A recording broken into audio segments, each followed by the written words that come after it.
4장 5절에서 25절 말씀입니다. 요한복음 4장 5절에서 25절 말씀, 제가 가진 성경으로 신약성경 147면쯤에 있습니다.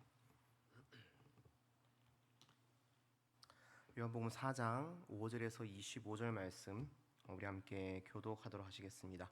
제가 먼저 5절을 읽겠습니다.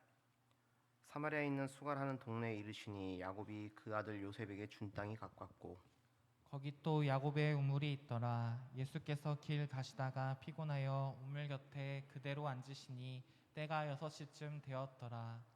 사마리아 여인 여자 한 사람이 물을 기르러 왔음에 예수께서 물을 좀 달라 하시니 이는 제자들이 먹을 것을 사러 그 동네에 들어갔음이러라. 사마리아 여자가 이르되 당신은 유대인으로서 어찌하여 사마리아 여자인 나에게 물을 달라 하나이까 하니 이는 유대인이 사마리아인과 상종하지 아니함이로라. 예수께서 대답하여 이르시되 내가 만일 하나님의 선물과 또 내게 물 좀 달라 하는 이가 누군 줄 알았더라면 내가 그에게 구하였을 것이요 그가 생수를 내게 주었으리라. 여자가 이르되 주여 물 기를 그릇도 없고 이 우물은 깊은데 어디서 당신이 그 생수를 얻겠사옵나이까. 우리 조상 야곱이 이 우물을 우리에게 주셨고 또 여기서 자기와 자기 아들들과 짐승이 다 마셨는데 당신이 야곱보다 더 크나이까. 예수께서 대답하여 이르시되 이 물을 마시는 자마다 다시 목마르려니와 마시는 자는 영원히 목마르지 아니하리니 내가 주는 물은 그 속에서 영생하도록 솟아나는 샘물이 되리라. 여자가 이르되 주여 그런 물을 내게 주사 목마르지도 않고 또 여기 물 기르러 오지도 않게 하옵소서. 이르시되 가서 내 남편을 불러오라. 여자가 대답하여 이르되 나는 남편이 없나이다. 예수께서 이르시되 내가 남편이 없다 하는 말이 옳도다. 너에게 남편 5이 있었고 지금 있는 자도 내 남편이 아니니 내 말이 참되도다. 여자가 이르되 주여 내가 보니 선지자로소이다. 우리 조상들은 이 산에서 예배하였는데 당신들의 말은 예배할 곳이 예루살렘에 있다 하더이다. 예수께서 이르시되 여자여 내 말을 믿으라. 이 산에서도 말고 예루살렘에서도 말고 너희가 아버지께 예배할 때가 이르리라. 너희는 알지 못하는 것을 예배하고 우리는 아는 것을 예배하노니 이는 구원이 유대인에게서 남이라. 아버지께 참되게 예배하는 자들은 영과 진리로 예배할 때가 오나니 곧 이때라. 아버지께서는 자기에게 이렇게 예배하는 자들을 찾으시느니라. 하나님은 영이시니 예배하는 자가 영과 진리로 예배할지니라. 함께 있습니다. 여자가 이르되 메시아 곧 그리스도라 하는 이가 오실 줄을 내가 아노니 그가 오시면 모든 것을 우리에게 알려주시리이다. 아멘. 제가 한 번 더 기도하도록 하겠습니다. 하나님 감사합니다. 하나님 예배로 불러주시고 또 이렇게 우리가 예배 가운데 하나님을 경배하게 하심을 감사합니다. 말씀 듣는 시간입니다. 우리가 주께서 주신 성령으로 말미암아 이 말씀을 밝게 깨달아 또 우리 삶 가운데 기쁨과 위로를 얻는 귀한 시간 될 수 있도록 주님 도와 주시옵소서. 감사드리며 우리 주 예수 그리스도 이름으로 기도합나이다. 아멘. 할렐루야. 오늘 이렇게 은혜의 자리로 예배로 자리로 나오신 우리 성도님들을 주님의 이름으로 축복합니다. 우리도 함께 또 인사했으면 좋겠습니다. 이렇게 인사를 해보겠습니다. 믿음은 우리를 새롭게 합니다. 이렇게 인사했으면 좋겠습니다. 믿음은 우리를 새롭게 합니다. 네, 그렇습니다. 우리가 인사했던 것처럼 믿음은 우리를 새롭게 하며 또 진정한 예배로 나아가게 합니다. 그래서 늘 믿음으로 우리도 새롭게 되시는 우리 사랑하는 성도님들 되시길 주님의 이름으로 축복합니다. 여러분 2012년 그러니까 10년 전인데 이 2012년에 가장 유행했던 단어가 무엇인지 아십니까? 지금도 우리가 잘 쓰는 말인데 이 2012년에 가장 유행했던 단어는 바로 힐링이라는 단어입니다. 2010년대가 되면서 이 힐링이라는 단어가 유행하게 되고 또 문화의 트렌드로 자리 잡게 되었는데 우리가 잘 아는 이 김난도 씨의 아프니까 청춘이다. 이 책이 200만 부 이상 팔렸고 또 SBS 방송에서 힐링 캠프라는 프로그램이 유행한 것도 바로 이때라고 할 수가 있습니다. 그런데 이런 힐링이라는 단어는 지금도 유행을 하고 있습니다. 그래서 지금도 이 힐링이라는 단어가 유행하고 있다는 것은 그만큼 이 사회가 힐링이 필요한 시대가 되었고 또 힐링이 필요한 사람들이 상처를 받은 사람들이 많아졌다는 얘기가 되는 것입니다. 사실 생소했었던 그래도 이제는 한 번쯤 들어보셨을 트라우마라는 단어가 익숙해지게 된 것도 사실 그런 맥락이라고 말할 수가 있습니다. 이 트라우마라는 단어의 원래 뜻은 큰 상처라는 뜻입니다. 육체적으로나 정신적으로 받은 큰 상처를 바로 트라우마라고 하는데, 우리도 이제는 어쩌면 이 트라우마를 하나쯤은 가지고 있는 그런 시대를 살고 있는 것입니다. 오늘 본문에도 이런 마음의 상처, 즉 트라우마를 가지고 있는 한 여인이 등장을 합니다.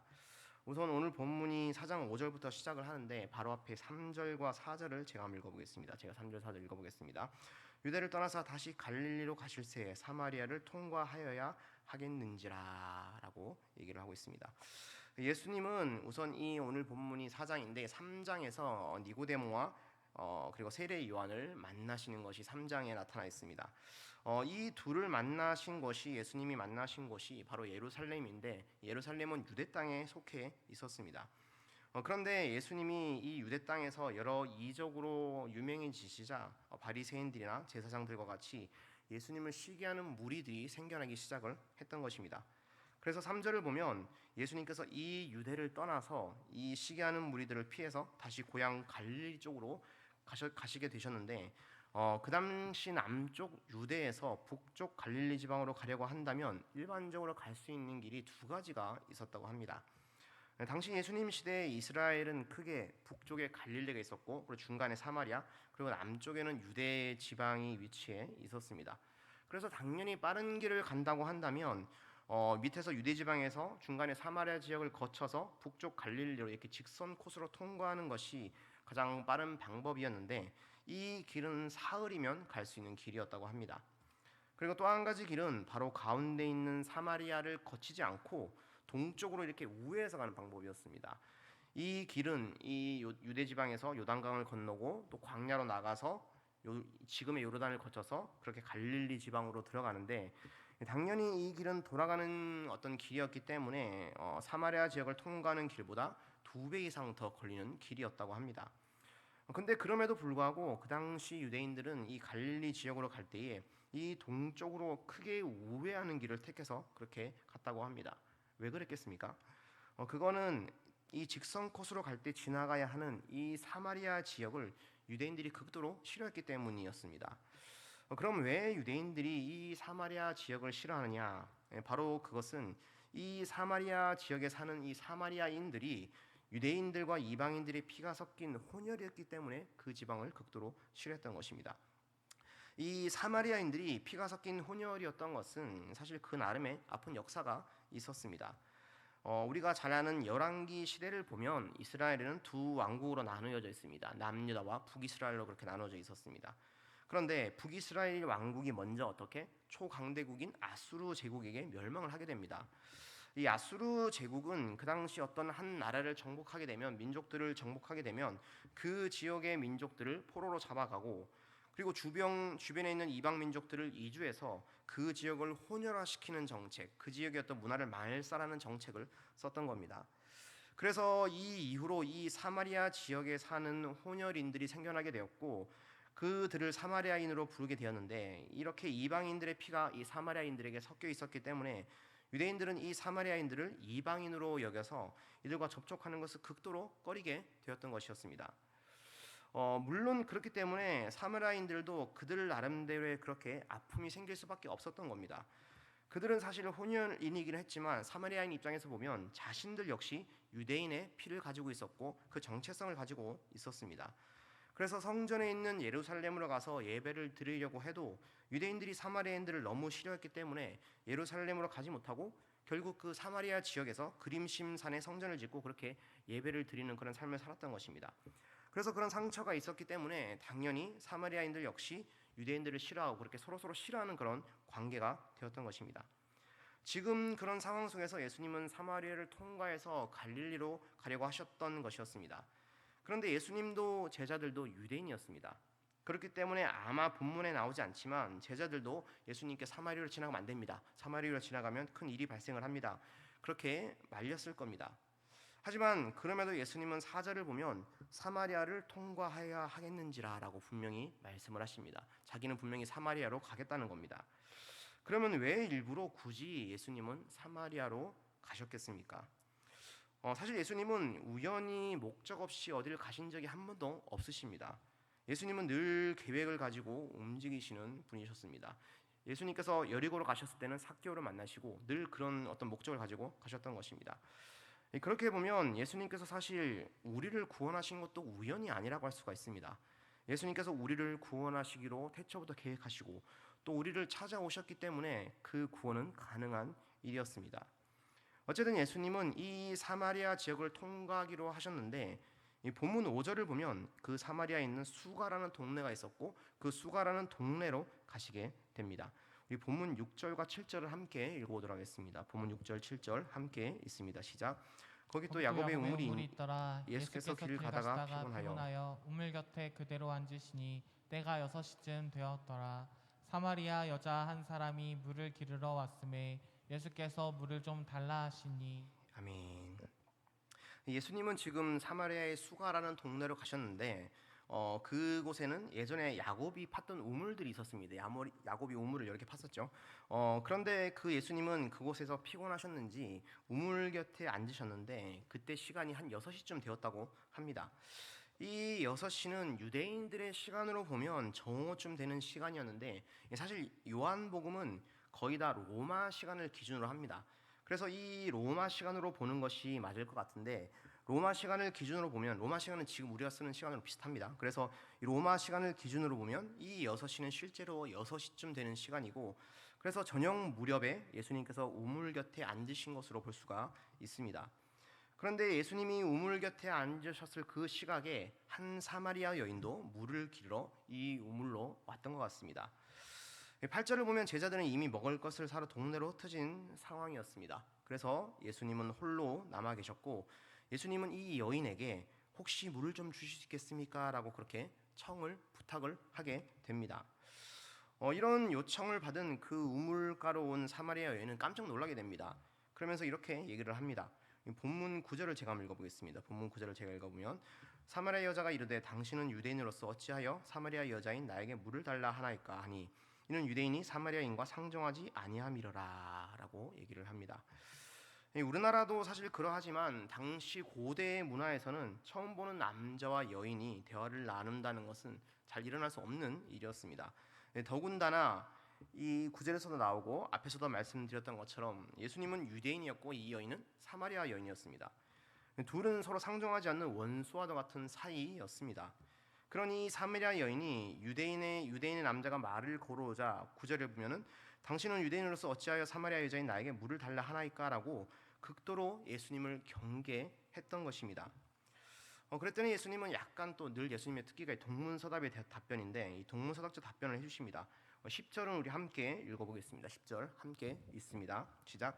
예수께서 대답하여 이르시되 내가 만일 하나님의 선물과 또 내게 물 좀 달라 하는 이가 누구인 줄 알았더라면 내가 그에게 구하였을 것이요 그가 생수를 내게 주었으리라. 아멘.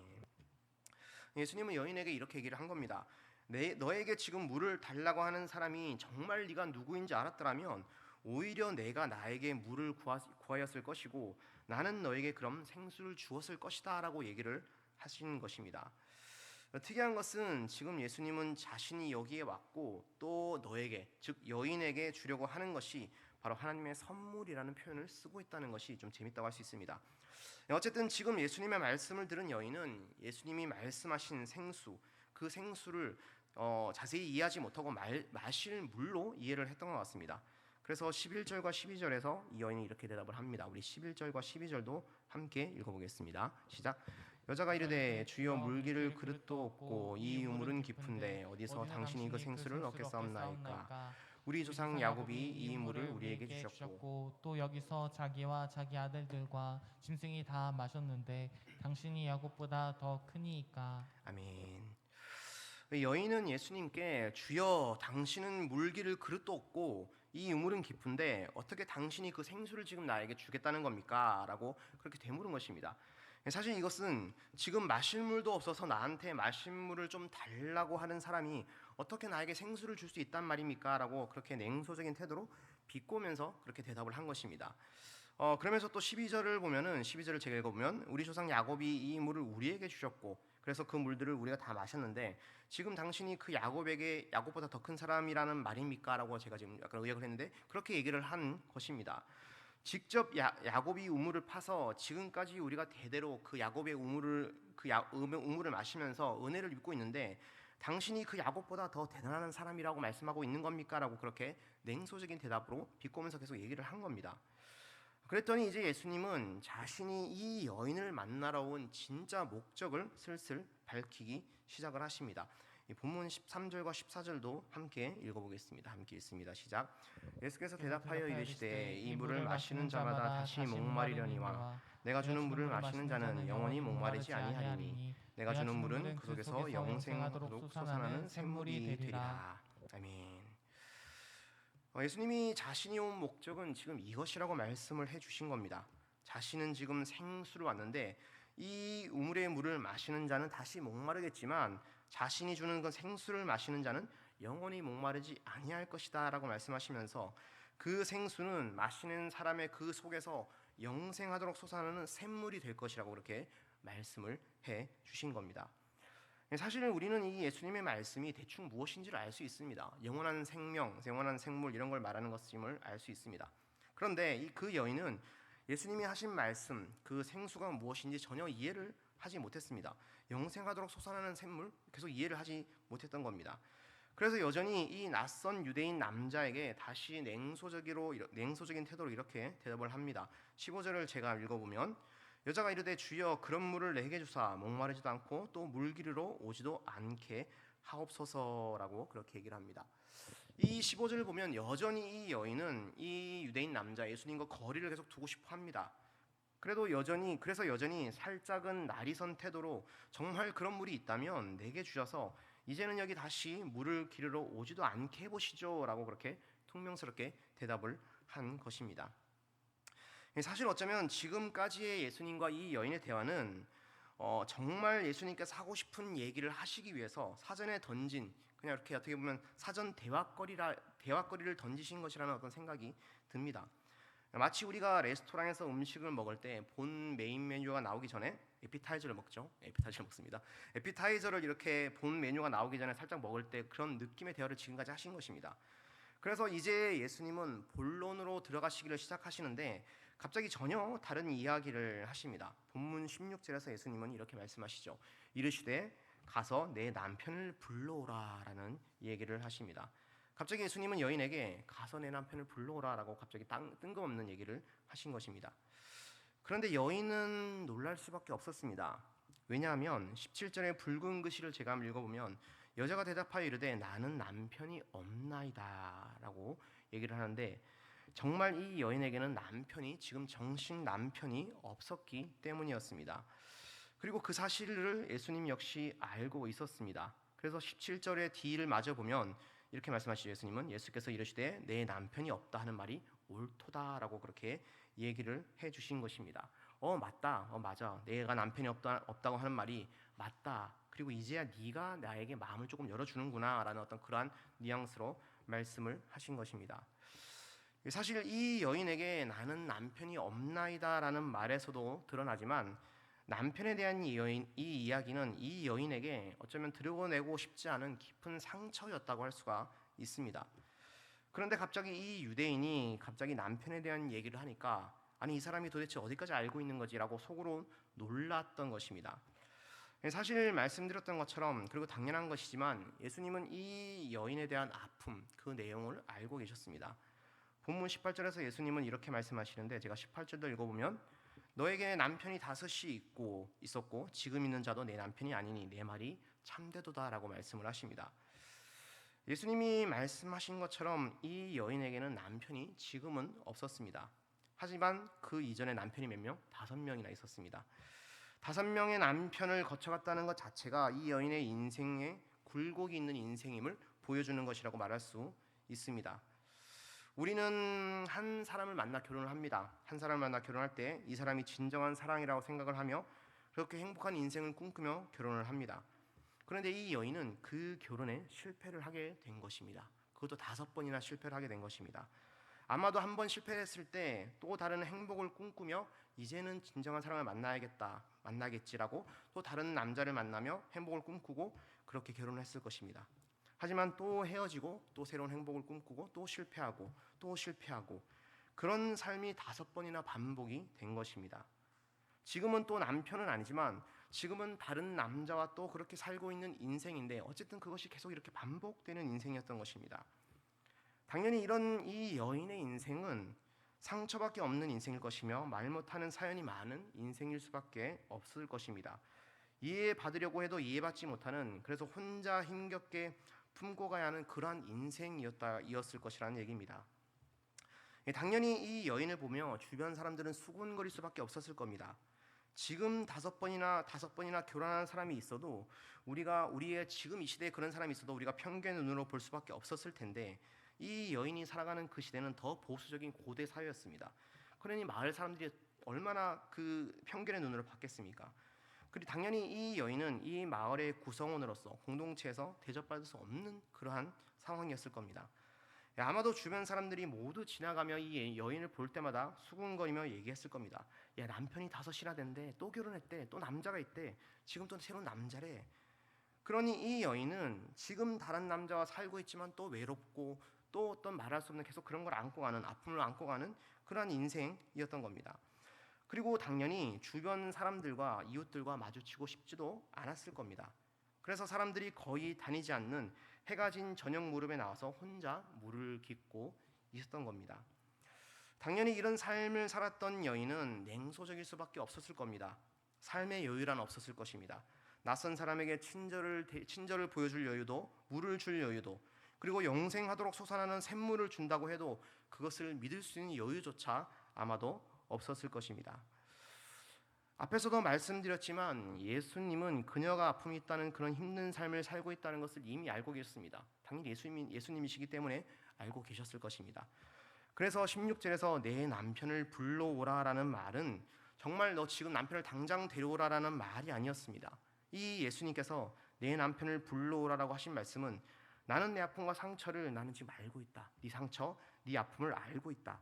그리고 내 인생이 너무나 힘든 인생이었고 그래서 목마른 인생이라는 것도 잘 알고 있다라는 그런 말씀을 지금 예수님께서 해 주신 것입니다. 그리고 그랬기 때문에 어떻게 내가 지금 너에게 온 것이다라고 그런 얘기를 해 주신 것입니다. 사실 우리에게도 각자의 인생의 굴곡과 아픔이 있습니다.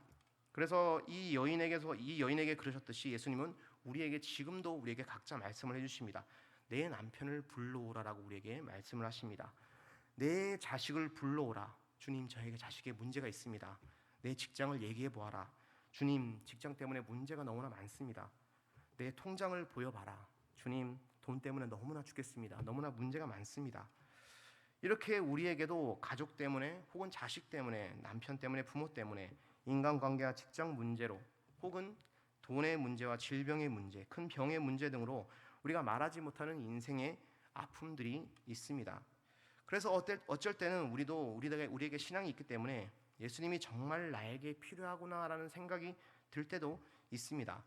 하지만 금방 또 우리에게는 예수님이 내 인생 가운데 과연 뭘 하실 수 있겠어? 그냥 내 인생은 내가 안고 내가 열심히 살아가면 되는 것이지 내 삶이 정말 치유될까? 내 삶을 어떻게 될 수 있을까? 라는 금방 그런 어떤 마음의 문을 우리는 닫아버리게 되는 것입니다. 그래서 예수님이 마음의 문을 두드려도 참 좋은 것이네요. 좋은 것이지만 예수님 저는 지금 바쁩니다라고 우리는 그냥 마음의 문을 닫아버리고 살 때가 너무나 많은 것입니다. 하지만 사랑하는 성도 여러분, 그렇기 때문에 너무나 중요한 것은 우리가 이 영원한 생명의 물, 우리의 영혼의 참된 구원과 평안과 구원을 맛보려면 우리가 먼저 하나님께 마음문을 열고 우리의 마음을 하나님께 온전히 드려야 한다라는 것입니다. 하나님께 우리의 상처들, 부서진 우리의 마음들, 애통하는 마음들을 하나님께 드리지 않으면 우리는 그 인생의 목마름을 해결할 길이 없습니다. 그래서 우리는 예수님을 믿지만 계속해서 이 여인처럼 다른 그 어떤 것에서 우리의 목마름을 해결할 방법을 계속 찾게 되는 것입니다. 예수님은 일부러 수가성으로 가셔서 사마리아로 가셔서 이 여인을 만나셨던 것처럼 예수님은 지금도 우리를 먼저 찾아오십니다. 그리고 우리가 가지고 있던 그 상처와 아픔을 그분께 드리기를 그렇게 원하시는 것입니다. 사실 예수님께서 우리의 마음을 열고 그런 아픔들을 들추어내시는 것은 그것을 통해 야 네가 뭐가 잘못됐구나, 네가 무엇을 잘못했네라고 그런 것을 지적하시거나 그것을 알려주시기 위함이 아닙니다. 예수님께서 그렇게 아픔을 우리에게 계속 말씀하시는 것은 우리가 스스로를 돌아보고 또 회개하고 고백하는 것들을 통해서 죄를 회개하고 또 그런 아픔들을 돌아보는 걸 통해서 우리가 영원한 생명의 샘물에 목마른 사람, 그것이 정말 필요한 사람이라는 것을 깨닫게 하시기 위해서 우리에게 계속 그런 것들을 말씀하시는 것입니다. 우리가 그렇게 우리의 약함과 아픔들을 돌아보고 그리고 세상 그 무엇으로도 그것을 채울 수 없음을 깨달을 때 우리는 비로소 그 영생의 샘물에 우리가 목말라 있음을 깨닫게 되는 것입니다. 본문으로 돌아가서 이 여인은 비로소 이분이 뭔가 다르구나라는 것을 깨닫게 됩니다. 그리고 이분이 어쩌면 진정으로 영생하는 샘물을 주실 수 있는 분이라는 생각이 들었던 겁니다. 그래서 본문 19절을 보면 조심스럽게 이렇게 고백하죠. 여자가 이르되 주여 내가 보니 천지자로서로이다 라는 조심스러운 고백을 하고 있습니다. 그런데 이 여인이 그렇게 예수님께 아직은 선지자로서이다 라는 조심스러운 고백을 한 다음에 갑자기 한 가지 또 질문을 합니다. 좀 뜻밖의 질문이라고 할 수 있는데 20절 우리 한번 함께 읽어보겠습니다. 함께 있습니다. 시작. 우리 조상들은 이 산에서 예배하였는데 당신들의 말은 예배할 곳이 예루살렘에 있다 하더이다. 아멘. 여러분 우리가 만약 이 여인이라면 우리는 아마 좀 삶의 구체적인 질문을 했을 것입니다. 선지자여 그렇다면 이제 이 힘든 삶을 어떻게 살아야 합니까? 난 어떻게 살아야 됩니까? 아니면 그럼 어떤 사람을 만나야 됩니까? 어떤 삶의 해결책, 구체적인 해결책을 우리는 질문을 합니다. 우리도 기도할 때도 그런 구체적인 어떤 해답을 기대할 때가 많죠. 그런데 이 여인은 지금 예수님께 예배에 대한 질문을 하고 있습니다. 그렇다면 왜 이 여인은 예배에 대한 질문을 한 것이겠습니까? 잠깐 제 얘기를 좀 짧게 하려고 하는데 저번에도 말씀드렸는데 저는 어릴 때부터 어머니의 손에 이끌려 그 교회를 다니 모태 신앙이라고 할 수가 있습니다. 모태 신앙의 공통점들이 있습니다. 무엇입니까? 모태 신앙입니다. 신앙 생활을 죽어라고 못합니다. 당연히 저도 그 공식을 따랐습니다. 예전에는 이제 주일학교라고 했으니까 주일학교는 그나마 재밌습니다. 퀴즈도 내고 달란트 시장도 하고 선물도 주고 성경학교도 하니까 그런 재미로 열심히 다녔습니다. 그런데 이제 중학생이 되고 사춘기가 되고 하니까 교회 다니는 것이 너무나 재미가 없었습니다. 도대체 이 교회를 왜 다녀야 될까? 예배는 왜 다녀야 될까? 예배가 너무 재미없고 너무 이 모든 것들이 재미없었기 때문에 내가 왜 하나님을 믿어야 하는지 예배를 드려야 하는지 도저히 이유를 알 수가 없었습니다. 그래서 중학교와 아마 고등학교 1학년 때까지 예배를 드리지 않았습니다. 엄마의 손을 뿌리치고 나가! 막 이런 교회 안 가! 막 이런 것들을 뿌리치고 예배를 나가지 않고 교회를 나가지 않았던 것입니다. 그래서 교회를 20년간 가까이 다녔어도 기도도 잘 못했고 그리고 어떤 성경의 내용도 잘 몰랐습니다. 잘 알고 싶지도 않았습니다. 하지만 그러면서 나이가 들면서 인생의 굴곡들이 하나씩 쌓이기 시작했습니다. 물론 제가 보시면 알겠지만 저는 모범생이었기 때문에 뭐 큰 문제를 일으키거나 어떤 뭐 엄청난 뭐 가출이나 이런 걸 한 적은 없었지만 사춘기를 지나면서 내가 왜 공부를 하면서 살아야 되는가? 인생은 무엇인가? 그리고 결정적으로는 제 스스로 공부를 좀 잘한다고 생각을 했는데 대학 입시를 실패를 하게 되었습니다. 제가 딱 원하는 대학 어느 정도 갈 수 있는 대학이라고 생각했는데 다 떨어지고 제가 마지막에 그때는 이제 가나다라 이렇게 네 군데를 쓸 수 있었는데 라고는 보통 이제 자기가 보험이라고 제일 낮은 수준의 대학을 씁니다. 점수도 훨씬 낮은 대학을 일부러 그 4년제 대학을 가기 위해서 그렇게 쓰는데 거기에만 이렇게 합격을 한 것입니다. 그래서 저는 왜 그때 나름의 제 인생 가운데 어떻게 보면 큰 그 굴곡을 겪은 것입니다. 왜 내가 여길 다녀야 되나? 왜 여길 다녀야 되나? 그러면서 저는 군대 가기 전까지 울면서 그 대학을 다녔습니다. 제 누나가 그 이대를 다녔는데 이대를 다니까 주변 사람들이 다 비교를 합니다. 누나는 이대인데 너는 왜 여길 다니냐? 집에서도 막 비교를 합니다.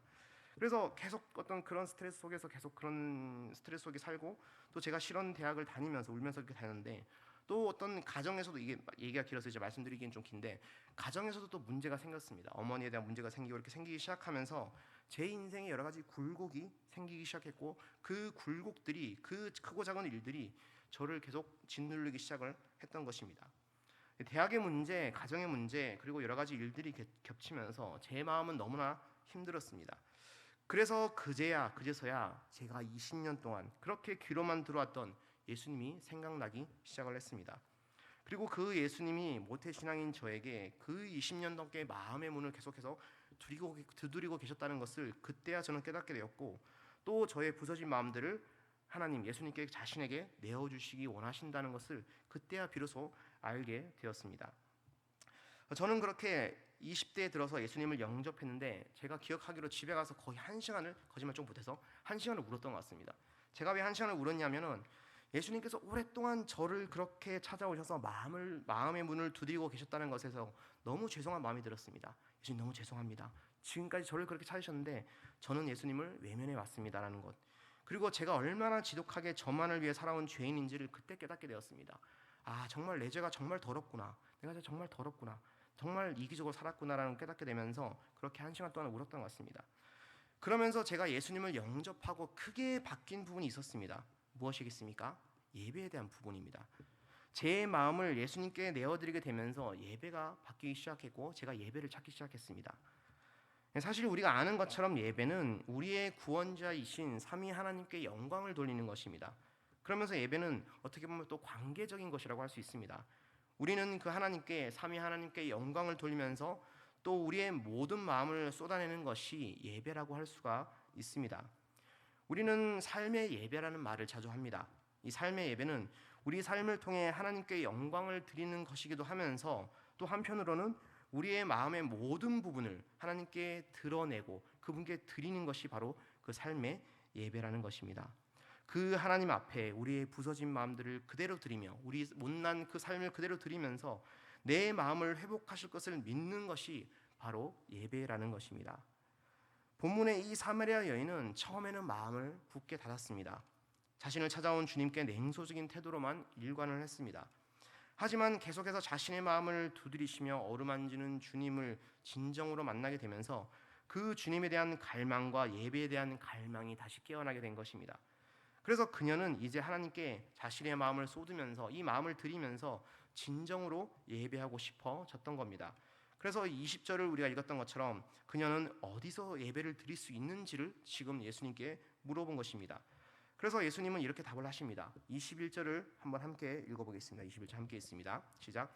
예수께서 이르시되 여자여 내 말을 믿으라. 이 산에서도 말고 예루살렘에서도 말고 너희가 아버지께 예배할 때가 이르리라. 아멘.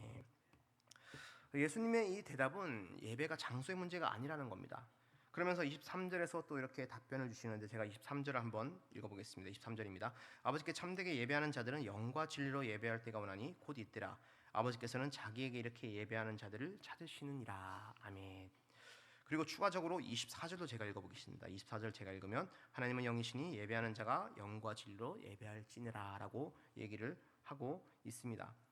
결국 이 예수님의 대답의 핵심은 무엇입니까? 바로 영과 진리로 예배한다는 것입니다.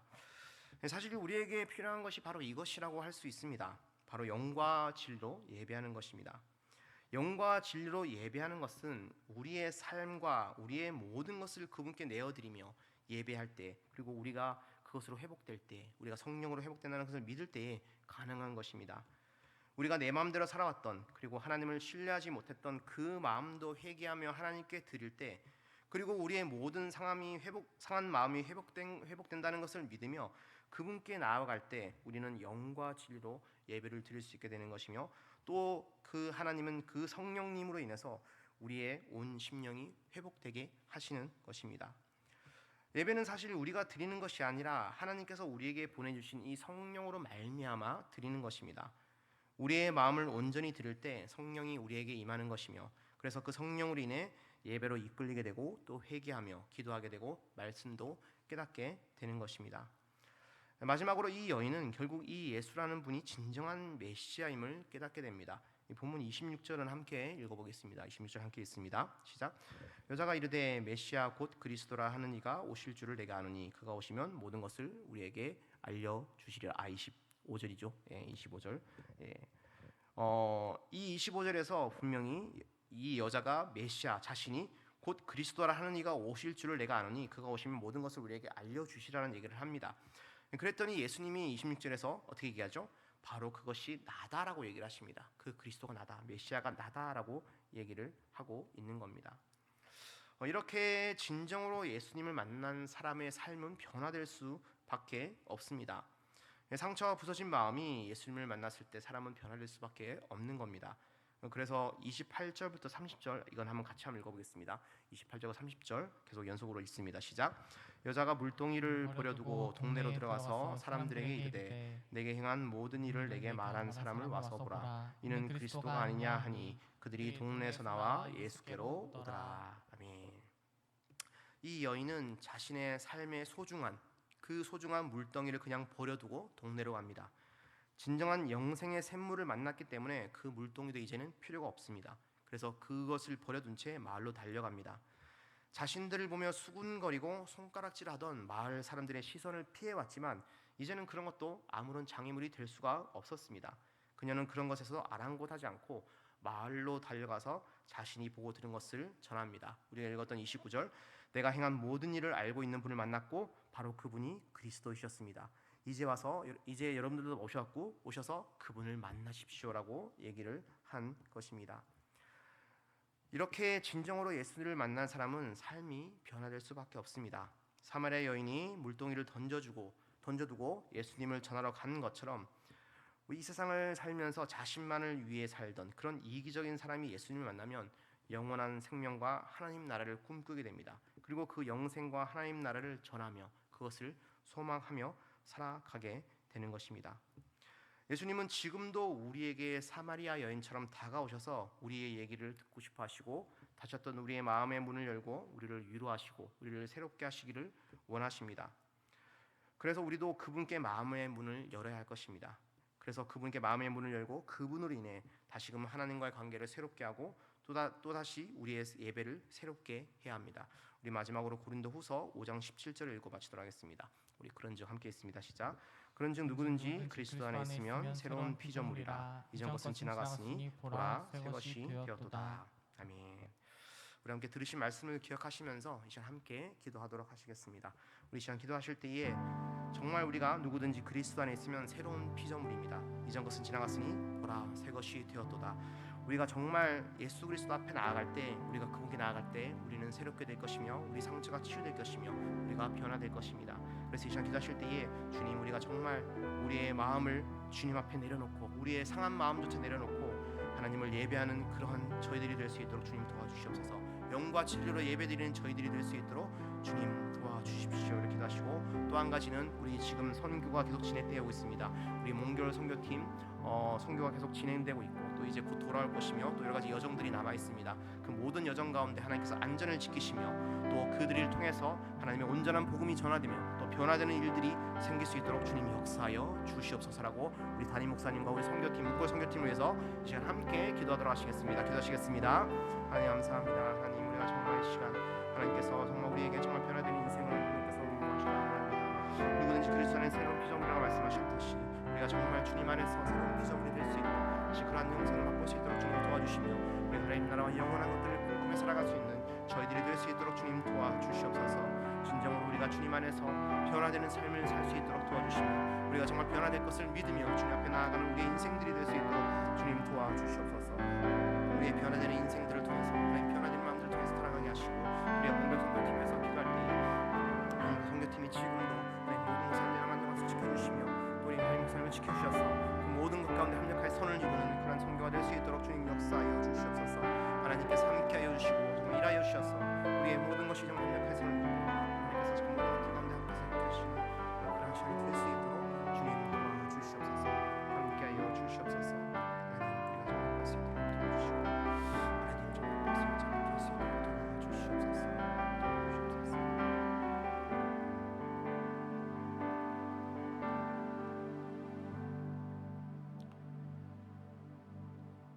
하나님 감사합니다. 정말 주의 괴수 중에 괴수였던 저희를 불러주셔서 우리를 구원하여 주시며 또 우리를 자녀 삼아주시고 또 이렇게 예배하게 하심을 감사합니다. 하나님 우리의 모든 예배가 정말 진정 영과 진리로 예배드릴 수 있는 저희가 될 수 있도록 주님 도와주시며 우리가 우리의 모든 부서진 마음 우리 삶의 이 연약함까지도 모두 주님께 드릴 때에 하나님께서 우리를 회복하실 것이며 우리를 또한 예배하게 하실 것임을 믿으며 우리가 늘 나아가는 저희들 될 수 있도록 주님 도와주시옵소서. 우리 몽골 선교팀을 위해서 기도합니다. 마지막 여정까지 하나님께서 함께하여 주시고 은혜에 더하여 주시며 안전하게 지켜주시고 또 그들의 선포와 사역을 통해서 온전히 그 몽골 땅에 한 교회가 세워질 수 있도록 또 영혼이 변화될 수 있는 귀한 역사가 일어날 수 있도록 주님 함께하여 주시옵소서. 감사드리며 우리 주 예수 그리스도를 기도합나이다. 아멘.